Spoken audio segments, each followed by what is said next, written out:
Good morning po, good afternoon, good evening. Welcome po sa channel ko po. Ako si Tito Noise Vlog. Sana nasa mabuti po kayong kalagayan mga titos, mga titas, mga kababayan ko. Hindi ko pinapalakpakan yung magiging vlog ko. Ang pinapapalakpakan ko yung intro lang mga kababayan ko. Mga kababayan ko, hindi pa na nadadaan sa laki ng tao yan o sa liit ng tao mga kababayan ko. Ito lang, pag-usapan natin nangyari kay Jamie Malonzo. Gilas player po siya, tsaka Ginebra San Miguel na player din po sa PBA po. Yung nakaraan araw po kasi, si Coach Tim Cone, bakit nag-alibay ba siya na sinabi na may sakit daw si Jamie Malonzo, may C19 daw. Pero may lumabas na isang video na medyo nasangkot sa gulo mga kababayan ko. Wala tayong papanigan dito or what. Nangyari po ito sa BGC. I think gabi yun or mukhang gabi mga kababayan ko You know guys, si Malonzo, ang height niya almost 6'8" na po siya mga kababayan ko. Phil-American po ito, pinanganak noong July 31, 1996. Sa Washington siya pinanganak. 6'8" po. Tinalo po siya ng isang 5'6" or 5'7" na lalaki po. Mukhang hanggang kili-kili lang o hanggang balikat lang yung mama, yung nakaputi.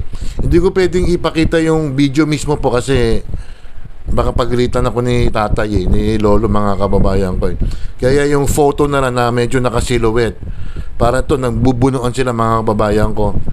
Sa akin ng mga kababayan ko, pag mga ganyan na isang Gilas player, kinukonsider natin ng mga treasured mga player po yan kasi they are representative sila ng bayan natin. Gilas Pilipinas nga po, di ba? Sana man lang pag may mga ganyan po na may mga malapit na games po, medyo pagsabihan ng mga players na wag muna lalabas, or maybe dili kaya kung lalabas ng isang player may kasama ng isa po, kasi may kasama pong bodyguard or malaking katawan bouncer.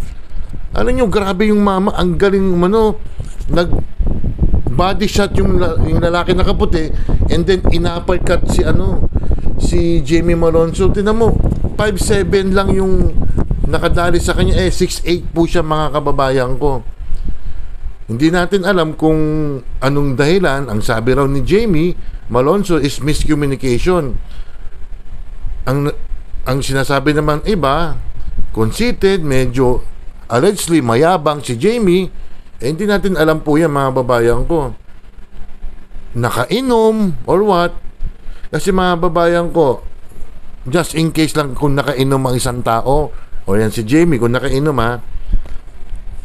gaano ka kalaki, maski 7-footer ka, pag pumasok ang alak sa ulo mo, ano ka na, rattle ka na, parang groggy ka na, maski maliit ang kalaban mo, kayang-kaya kang patumbayin mga titos, mga titas. Kasi hindi ka concentrated sa sa yung alertness mo is 0 or maybe 10% lang, mga 50%.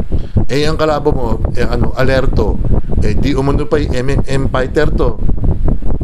MMA fighter, tindihan ng training kung ganyan mga kababayan ko. Sa susunod mga kababayan ko, pag mga ganyan, bigyan ng bodyguard yan.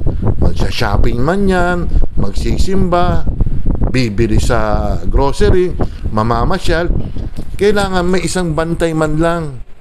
Mabuti, ewan ko lang kung napuruhan si Jamie Malonzo rito mga babayan, ang balita napuruhan daw. Nag-apologize naman si Jamie na dahil doon sa pangyayari, ewan ko lang kung babalik pa siya sa Gilas, di ba?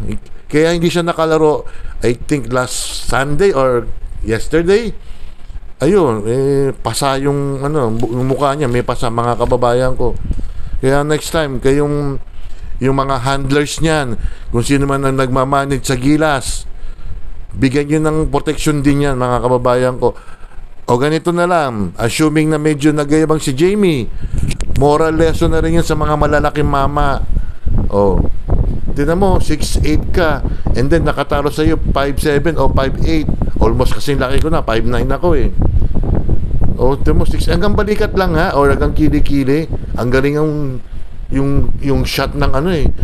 Yung mama, yung nakaputi eh. Kaya ayun. Eh, imbestiga na lang kung sino talaga may sala. Eh, kawawa naman si Jamie, baka matanggal pa yan or what. Sa susunod po, kung may mga anak kayo mga ganyang kalalaki, maski 6-footer,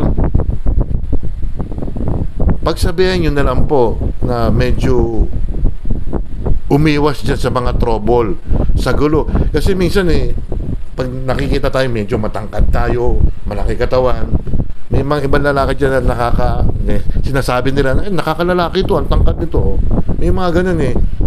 Magsama kayo para at least may protection din kayo kahit papano. Eh, nagsusolo lang eh, walang kumaawat. O kitang-kita sa video. Hindi ko na pwede talaga ipakita sa video mga babayan ko. Baka ano eh, pagalitan ako ni tatay ni lolo eh. Ganun na lang ha. Ang gilas, pwede ba? Bigyan nyo ng protection din ng mga players nyo. Mga players natin yan. They are representing sila ng Pilipinas. Di ba? Pasensya na po ha doon sa mga natamaan na mga matatangkad. Eh ako medyo hindi mo katangkaran, 5'9 po ako. Kaya wag iwas sa trouble. Kung may mga anak kayo mga matatangkad, mga lampasan 6 foot, mga 6 plus, mga 6'1, 6'2, medyo ano, pakumbaba na lang. Oh. Kasi iba may mga napopormahan dyan eh. Parang naiinggit ba? O kaya ganun eh. Mag-shoutout muna tayo mga babayan ko.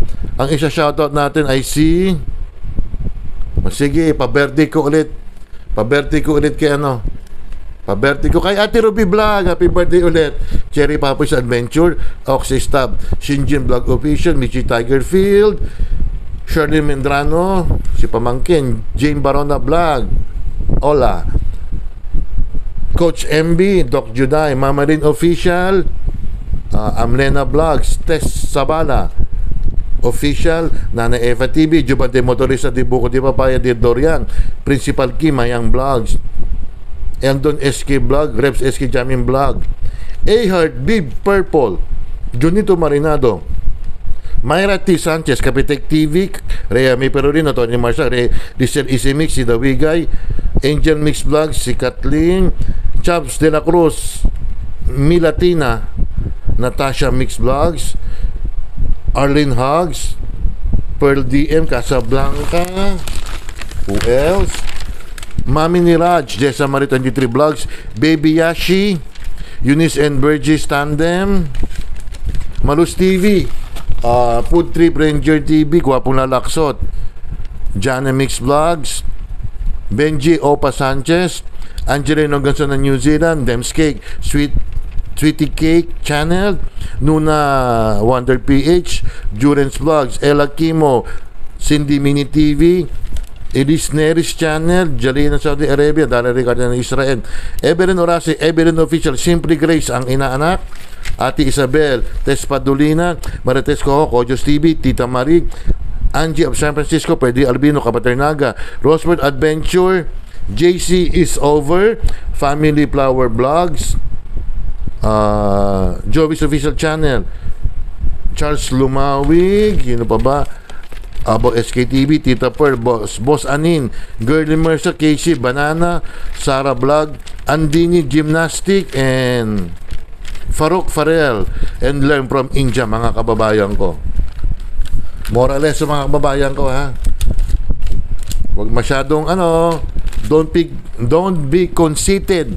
Huwag masyadong mayabang tayo mga kababayan ko. Diyan tayo napapahamak. Firm lang, easy lang kayo. Kung medyo sikat kayo, pag tinatawag kayo ng mga fans nyo, pansinin nyo naman. Di ba? May mga ganun na mga uma-idolize sa inyo, and then hindi nyo papansinin, magkakaroon ng ibang meaning yan. Suplado naman ito. Hindi niya alam, ako'y nanonood parati sa basketball nila o whatever, di ba? Kaya siguro, hindi natin alam ang full story, pero miscommunication daw. Sa isang fast food pa nangyari yan eh. BGC. Yun ang mga babayan ko ha. Don't forget to like and subscribe. Hit the bell notification para ma-update kayo sa aking mga video. Maraming salamat po. Pakisabi lang kung klaro yung mic ng earphone ko ha. Salamat po, ingat. Bye. Peace sa inyong lahat.